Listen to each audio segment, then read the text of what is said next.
Hello everyone, for basic channel की तरफ से बशीर खान एक दफ़ा फिर आपकी खिदमत में हाजिर है। आज हम मज़ीद कुछ डेट और टाइम फंक्शन के बारे में बात करेंगे, बट के टाइम नहीं बल्कि स्पेसिफिकली डेट फंक्शंस के मज़ीद इन्हेंसमेंट के बारे में बात करेंगे। जिसमें सबसे पहले मेरे पास फंक्शन है डेट डिफ। ये डेटेड इफ नहीं है, date diff. Date diff means दो डेट्स के दरमियान अगर डिफरेंस, अगर एक डेट दूं और दूसरे डेट दूं और मैं जानना चाहूँ कि इसके दरमियान ईयर्स कितने हैं, मंथ कितने हैं, डेज कितने हैं, तो वो फंक्शनैलिटी डेट डिफ का फंक्शन दे सकता है आपको। कैसे लिखेंगे?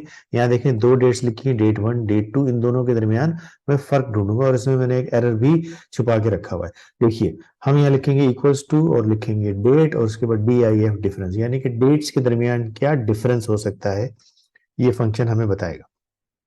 सबसे पहले हम लिखेंगे डेट नंबर वन, फिर हम इसमें देंगे डेट नंबर टू जिसका हमें डिफरेंस देखना है। अच्छा, डिफरेंस हमें किस फॉर्म में देखना है? हमें डिफरेंस देखना है ईयर के फॉर्म में। तो मैं यहाँ इन्वर्टेड कोमा में वाई लगा रहा हूँ और ब्रैकेट क्लोज कर रहा हूँ। ये लिख करके मैं एंटर करूंगा तो बोलेगा 0 ईयर का डिफरेंस है। तो क्या ये फंक्शन गलत हुआ या वाकई 0 ईयर का डिफरेंस है? आप देखें, जनवरी 2023 से बात हो रही है मई 2023, तो इसमें तो 0 ईयर है, अभी कोई पूरा साल तो हुआ ही नहीं। इसको ट्रैक करता हूँ नीचे ताकि देखता हूँ और जगह ये फंक्शन काम कर रहा है कि नहीं। यहाँ अगर मैं देखूँ, फरवरी 2018 से लेकर 2022 4 साल का डिफरेंस है, तो ये काम कर रहा है और मुझे दो डेट्स के दरमियान ईयर का डिफरेंस दे रहा है। सेम काम मैं दोबारा करूंगा, date diff bracket open, first date comma last date comma inverted comma, इस दफा हमें मंथ चाहिए। मैंने एम लिखा, ब्रैकेट क्लोज और एंटर कर दिया। तो 3 महीने का डिफरेंस आ गया। जहां पहले 0 ईयर था तो उसने बताया हमें कि 3 महीने का डिफरेंस है। इधर आते हैं तो इसमें मजीद मंथ्स के डिफरेंस आ गया कि जी ना, जहाँ 4 साल का डिफरेंस है वहाँ 48 मंथ्स का डिफरेंस है एक्चुअली।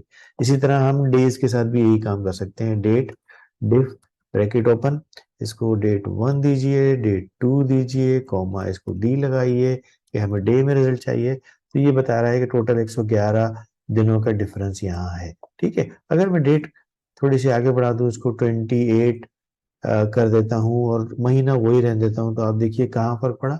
नंबर ऑफ डेज में, नंबर ऑफ मंथ में, दोनों में फर्क पड़ा। इसका मतलब कि ये डिफरेंस सही काम कर रहा है। अब ये 1000, ये 48 मंथ्स का मतलब ये है कि 1461 के करीब डेज बने और 36 का मतलब ये है। और यहाँ पे एक दिन जो है, मंथ्स इसने पूरे लिए लेकिन यहाँ एक दिन का फर्क है। अगर आप देखें तो ये 20 से 23 है और ये 21 से 22। अच्छा, यहाँ पे न्यूमेरिक एरर क्यों आ रहा है? न्यूमेरिक एरर इसलिए आ रहा है कि ये डेट फंक्शन आपको बताना चाहता है कि आपने भाई हमेशा पहली डेट छोटी लिखनी है और दूसरी डेट बड़ी लिखनी है। इस केस में मैंने क्या किया है कि पहली डेट 2022 लिखी है, दूसरी डेट छोटी 21 की लिख दी है। तो डेट डिफ फंक्शन ने काम नहीं किया, उसने कहा नंबर्स में कुछ घपला है, इस एरर को ठीक करे। तो हमेशा याद रखिए, पहली डेट छोटी होनी चाहिए और दूसरी डेट बड़ी होनी चाहिए। मजीद आगे बढ़ते हैं। अभी जो हमने देखा, हमने मंथ देखा 0 आ रहा था, जबकि 4-6 महीने का, 4 महीने का और 3 महीने का फर्क था। अगर हमें फ्रैक्शन में ईयर का डिफरेंस चाहिए तो हमारे पास ईयर फ्रैक का फंक्शन मौजूद है। मैं यहाँ ईयर फ्रैक लिखता हूँ, ब्रैकेट में पहली डेट, दूसरी डेट और ब्रैकेट क्लोज। यहाँ मुझे और कोई फॉर्मेट डिफाइन नहीं करना। ये मुझे फ्रैक्शन में बता देगा कि 0.33 ईयर का फर्क है। हालांकि ये 4 महीने है, उसने 0.33 कैलकुलेट किया, जो कि ठीक ही है तकरीबन। इसको मैं ड्रैग कर दूं तो ये बताएगा 2018 फरवरी से लेकर इसमें 4.02, यानी कि ईयर भी दे रहा है और फ्रैक्शन में दे रहा है कि फ्रैक्शनल वैल्यू क्या बनती है अगर 4.5 पौने 5 साल की फिगर आपको देखनी हो। अगर आप ये देखें 2000 जनवरी 2016 19 और ये, इसमें तकरीबन पौने 3, बल्कि 3 साल से कुछ कम, क्योंकि यहाँ पे ये 21 है और ये पहली है तो कुछ दिन कम होगा, इसकी वजह से 2.94 की वैल्यू आ रही है। ये है ईयर फ्रैक्शनल फंक्शन। नाउ आखिर में हम एक फंक्शन देखते हैं, ये क्या करता है। ई डेट का फंक्शन, कि आज जो तारीख है उसमें मैं कहता हूँ कि भाई 6 महीने बाद क्या तारीख होगी, या 2 महीने बाद क्या तारीख होगी। तो ई डेट का फंक्शन बता देगा कितने मंथ उसमें ऐड करें। मंथ्स की बात हो रही है, ऐड मंथ ही होंगे, डेज नहीं होंगे। ठीक है, ई डेट इस तारीख में अगर मैं 6 महीने ऐड करूं तो जनाब 19 जनवरी से 19 जुलाई हो जाएगी तारीख। ठीक है, तो अगर मैं इसको ट्रैक कर दूं तो इसी तरह हर डेट के साथ उसने 24 में 2 साल ऐड कर दिए, इसमें 2 महीने ऐड कर दिए। जरा 23 अक्टूबर था तो 23 दिसंबर बन गया। इसके साथ एक और फंक्शन है ईओ मंथ। ये क्या करता है? End of month.